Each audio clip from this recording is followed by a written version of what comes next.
ಪ್ರಿಯರಾದವರೇ, ಯೇಸುಕ್ರಿಸ್ತನ ನಾಮದಲ್ಲಿ ನಾನು ನಿಮ್ಮನ್ನು ವಂದಿಸುತ್ತೇನೆ. ಹೇಗಿದ್ದೀರಾ? ಚೆನ್ನಾಗಿದ್ದೀರಾ? ಈ ಸ್ಥಳ ಹೇಗಿದೆ? ನೋಡುವುದಕ್ಕೆ ಕಣ್ಣಿಗೆ ರಮಣೀಯವಾಗಿದೆ ಅಲ್ಲ? ಹಚ್ಚ ಹಸಿರಾಗಿರುವಂಥ ಹುಲ್ಲು, ದೊಡ್ಡ ಮರಗಳು, ಬಹಳ ಸುಂದರವಾಗಿರುವಂಥ ಭಾಗ. ಆಸ್ಟ್ರೇಲಿಯಾದಲ್ಲಿ ಅಡಲೈಡ್ ಎಂಬಂಥ ಒಂದು ಸಿಟಿ, ಅದರಲ್ಲಿರುವಂಥ ಒಂದು ಭಾಗ ಇದು. ಈ ಸಿಟಿಯನ್ನು ಅಷ್ಟು ಸುಂದರವಾಗಿ ಪರಾಂಬರಿಸುತ್ತಾ ಇದ್ದಾರೆ. ಕಣ್ಣಿಗೆ ರಮಣೀಯವಾಗಿ ಇರುವ ಹಾಗೆ ಇಲ್ಲಿ ಹುಲ್ಲುಗಳನ್ನು, ಮರಗಳನ್ನು ಎಲ್ಲವನ್ನು ಬೆಳೆಸಿ ಇಟ್ಟಿದ್ದಾರೆ. ಆದ್ದರಿಂದ ನೋಡುವುದಕ್ಕೆ, ನಡೆಯುವುದಕ್ಕೆಲ್ಲ ಬಹಳ ರಮ್ಯವಾಗಿದೆ. ಸರಿ, ಈ ದಿನ ದೇವರು ನನಗೆ ಯಾವ ವಾಕ್ಯವನ್ನು ಇಟ್ಟಿದ್ದಾರೆ ಎಂಬುದಾಗಿ ಅಂದುಕೊಳ್ಳುತ್ತೀರಾ? ನ್ಯಾಯಸ್ಥಾಪಕರು 6ನೇ ಅಧ್ಯಾಯ 12ನೇ ವಾಕ್ಯದಲ್ಲಿ ದೇವರು ಹೇಳುತ್ತಾರೆ, ಪರಾಕ್ರಮಶಾಲಿಯೇ, ಯೆಹೋವನು ನಿನ್ನ ಸಂಗಡ ಇದ್ದಾನೆ. ಪರಾಕ್ರಮಶಾಲಿಯೇ, ಯೆಹೋವನು ನಿನ್ನ ಸಂಗಡ ಇದ್ದಾನೆ. ಇಲ್ಲಿ ಗಿದ್ಯೋನನು ಎಂಬಂತ ಒಬ್ಬ ಯವನಸ್ಥನು. ಇವನು ಬಹಳ ಭಯಪಡುತ್ತಾ, ಅಂದರೆ ಮಿದ್ಯಾನರು ಎಂಬಂತ ಶತ್ರುಗಳು ಆಗಾಗ ಬಂದು ದೇಶಕ್ಕೆ ವಿರೋಧವಾಗಿ ಯುದ್ಧ ಮಾಡಿ ದೇಶದ ಎಲ್ಲ ಸಂಪತ್ತನ್ನು ಕೊಳ್ಳೆ ಹೊಡೆದುಕೊಂಡು ಹೋಗುವರು. ಇವರು ಭೂಮಿಯಲ್ಲಿ ಚೆನ್ನಾಗಿ ಬಿತ್ತು, ಉತ್ತು, ಬೆಳೆದು ಆ ಒಂದು ಸುಗ್ಗಿ ಕಾಲ ಬರುವಾಗ ಶತ್ರುಗಳು ಬಂದು ಬಿಡುವರು. ಇವರನ್ನೆಲ್ಲ ಒಡೆದು ಓಡಿಸಿ ಆಶೀರ್ವಾದಗಳನ್ನು ಕೊಳ್ಳೆ ಹೊಡೆಯುವರು.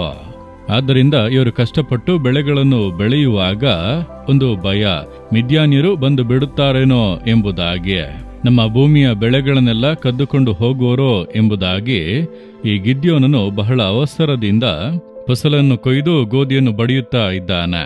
ಒಂದು ಭಯ, ಶತ್ರು ಬಂದು ಬಿಡುತ್ತಾರೋ ಎಂಬುದಾಗಿ ಭಯದಲ್ಲಿ ಮಾಡುತ್ತಿದ್ದಾನೆ. ಆಗ ಕರ್ತನ ದೂತನೊಬ್ಬನು ಬಂದು ಅವನೊಟ್ಟಿಗೆ ಮಾತನಾಡುತ್ತಾ ಇದ್ದಾನೆ. ಪರಾಕ್ರಮಶಾಲಿಯ ಯೆಹೋವನು ನಿನ್ನ ಸಂಗಡ ಇದ್ದಾನೆ. ಪರಾಕ್ರಮಶಾಲಿಯ ಯಾರು ಎಂಬುದಾಗಿ, ನಾನಿಲ್ಲಿ ಭಯಪಡುತ್ತಾ ಇದ್ದೇನೆ, ಶತ್ರುಗಳು ಬಂದು ಬಿಡುತ್ತಾರೆ, ನಮ್ಮ ಬೆಳೆಯನ್ನು ಕೊಯ್ದುಕೊಂಡು ಹೋಗಿಬಿಡುತ್ತಾರೆ ಎಂಬುದಾಗಿ ಭಯದಲ್ಲಿ ಇದ್ದೇನೆ. ನೀನು ಭಯಪಡುತ್ತಾ ಇರಬಹುದು, ಆದರೆ ಪರಾಕ್ರಮಶಾಲಿ. ಯಾಕೆ ಭಯಪಡುತ್ತಿದ್ದೀಯಾ? ಪರಾಕ್ರಮಶಾಲಿಯಾಗಿರುವ ನೀನು ಹೇಗೆ ಭಯಪಡಬಹುದು? ನಾನು ಪರಾಕ್ರಮಶಾಲಿಯ, ಎಲ್ಲಿ ಭಯಪಟ್ಟು ಅಡಗಿ ಓಡುವ ಹಾಗೆ ಇದ್ದೇನೆ. ನನ್ನನ್ನು ಪರಾಕ್ರಮಶಾಲಿ ಅಂದರೆ ನೀನು ಪರಾಕ್ರಮಶಾಲಿಯ. ಯಾರು ಹೇಳುತ್ತಾರೆ? ಕರ್ತನು ಹೇಳುತ್ತಾನೆ. ಯಾಕೆಂದ್ರೆ ಕರ್ತನು ನಿನ್ನ ಸಂಗಡ ಇದ್ದಾನೆ. ಕರ್ತನು ಸಂಗಡ ಇದ್ದರೆ ನೀನು ಪರಾಕ್ರಮಶಾಲಿ ತಾನೆ. ಕರ್ತನು ಭಯಂಕರ ಶೂರನಾಗಿ ನಿನ್ನ ಸಂಗಡ ಇದ್ದಾನೆಂಬುದಾಗಿ ವಾಕ್ಯದಲ್ಲಿ ನೋಡುತ್ತೇವೆ. ಕರ್ತನು ಭಯಂಕರ ಶೂರನು. ಆತನನ್ನು ಜಯಿಸುವುದಕ್ಕೆ ಯಾರಿಂದಲಾದರೂ ಸಾಧ್ಯವಾ? ಈಗ ನೀವು ಭಯಪಡುತ್ತಾ ಇದ್ದೀರಿ. ಎಕ್ಸಾಮ್ ಕುರಿತ ಭಯ, ಇಂಟರ್ವ್ಯೂ ಕುರಿತ ಭಯ, ಭವಿಷ್ಯತ್ ಕಾಲದ ಕುರಿತ ಭಯ, ಮುಂದೆ ಏನಾಗುತ್ತದೋ ಎಂಬಂತ ಪರಿಸ್ಥಿತಿಯ ಕುರಿತ ಭಯ, ಶತ್ರುಗಳ ಕುರಿತ ಭಯ, ಹೃದಯದಲ್ಲಿ ಭಯ. ಆದರೆ ದೇವರು ಹೇಳುತ್ತಾರೆ, ನೀನು ಪರಾಕ್ರಮಶಾಲಿಯೇ, ನನ್ನ ಮಗಳೇ, ನೀನು ಪರಾಕ್ರಮಶಾಲಿಯೇ.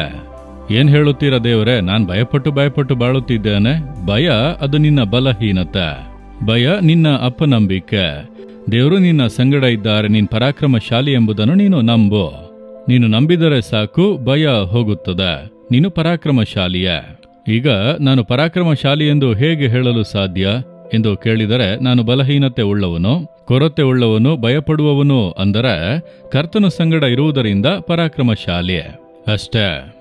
ನನ್ನನ್ನು ಬಲಪಡಿಸುವ ಕ್ರಿಸ್ತನಲ್ಲಿದ್ದುಕೊಂಡು ನಾನೆಲ್ಲವನ್ನು ಮಾಡೋದಕ್ಕೆ ಶಕ್ತನಾಗಿದ್ದೇನೆಂದು ಪೌಲನು ಹೇಳುತ್ತಾನಲ್ಲ.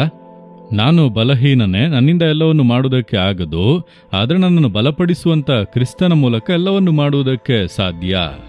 ನಾನು ಬಲಹೀನನೇ, ಭಯಪಡುವಂತ ಸ್ವಭಾವ ಉಳ್ಳವನೇ, ಆದರೆ ಪರಾಕ್ರಮಶಾಲಿ. ಯಾಕೆಂದರೆ ಕರ್ತನು ನನ್ನ ಸಂಗಡ ಇದ್ದಾನೆ. ನಾನು ಪರಾಕ್ರಮಶಾಲಿ ಎಂಬುದಾಗಿ ನೀವು ಹೇಳಬೇಕೆಂದು ಕರ್ತನು ಬಯಸುತ್ತಾನೆ. ಅದಕ್ಕೆ ದೇವರು ಹೇಳುತ್ತಾರೆ, ನನ್ನ ಮಗನೇ, ನೀನು ಪರಾಕ್ರಮಶಾಲಿ. ನನ್ನ ಮಗಳೇ, ನೀನು ಪರಾಕ್ರಮಶಾಲಿ. ನೀನದನ್ನು ನಂಬು, ಯಾಕೆಂದ್ರೆ ನಾನು ನಿನ್ನ ಸಂಗಡ ಇದ್ದೇನಲ್ಲ. ಹಾಗಾದ್ರೆ ನೀವು ಏನು ಹೇಳಬೇಕು? ನಂಬಿಕೆಯಿಂದ, ನನ್ನ ಕರ್ತನೇ ನನಗೆ ಹೇಳಿದ್ದಾನೆ, ನಾನು ಪರಾಕ್ರಮಶಾಲಿ. ಸೈತಾನ್ಗಿಂತ ದೊಡ್ಡ ಪರಾಕ್ರಮ ನನ್ನಲ್ಲಿ ಇದೆ. ನನ್ನ ಶತ್ರುಗಳಿಗಿಂತ ನಾನು ಪರಾಕ್ರಮಶಾಲಿಯಾಗಿದ್ದೇನೆ. ಸೈತಾನ ನನ್ನನ್ನು ಜಯಿಸಲು ಆಗದು, ಪರಿಸ್ಥಿತಿಗಳು ಜಯಿಸಲು ಆಗದು, ದುಷ್ಟ ಮನುಷ್ಯರು ನನ್ನನ್ನು ಜಯಿಸಲು ಆಗದು. ಯಾಕೆಂದರೆ ಕರ್ತನು ನನ್ನ ಸಂಗಡ ಇದ್ದಾನೆ. ನಾನು ಪರಾಕ್ರಮಶಾಲಿ. ಶತ್ರು ಪ್ರವಾಹದಂತೆ ಎದ್ದು ಬಂದರೂ ನಾನು ಭಯಪಡುವುದಿಲ್ಲ. ನನಗೆ ವಿರೋಧವಾಗಿ ಎಷ್ಟೇ ಕುತಂತ್ರಗಳು ನಡೆದರೂ ಭಯಪಡುವುದಿಲ್ಲ. ಯಾಕೆಂದರೆ ಕರ್ತನು ನನ್ನ ಸಂಗಡ ಇದ್ದಾನೆ. ಹಾಗೆ ಹೇಳಿ ನೋಡಿರಿ, ಇಂದೊಂದು ಹೊಸ ಬಲ ನಿಮಗೆ ಬರುತ್ತದೆ. ನೀವು ಧೈರ್ಯವಾಗಿ ಎದ್ದು ನಿಲ್ಲುವಿರಿ. ಶತ್ರುಗಳು ಚದರಿ ಹೋಗಿ ಕಾಣದಂತೆ ಆಗುವರು.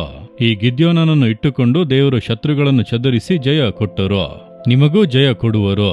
ನೀವು ಹೇಳಿರಿ, ದೇವರೇ, ನಾನು ಬಲಹೀನತೆ ಉಳ್ಳವನು, ಬಲಹೀನತೆ ಉಳ್ಳವಳು, ಭಯ ಪಡುವಂತವನೇ. ಆದರೆ ನಿಮ್ಮ ವಾಕ್ಯವನ್ನು ನಾನು ನಂಬುತ್ತೇನೆ. ನಾನು ಪರಾಕ್ರಮಶಾಲಿ. ನೀವು ನನ್ನ ಸಂಗಡ ಇದ್ದೀರಿ. ಪರಾಕ್ರಮದ ಕಾರ್ಯಗಳನ್ನು ಮಾಡುವಂತ ದೇವರು ನನ್ನ ಸಂಗಡ ಇದ್ದೀರಿ. ಪರಾಕ್ರಮಶಾಲಿ. ನಾನು ಜಯಿಸುವೆ, ಜಯ ಹೊಂದುವೆ. ನನ್ನ ಮೂಲಕ ನೀವು ಪರಾಕ್ರಮದ ಕಾರ್ಯಗಳನ್ನು ಮಾಡುವಿರಿ. ಯೇಸುವಿನ ನಾಮದಲ್ಲಿ ಆಮೇನ್, ಆಮೇನ್.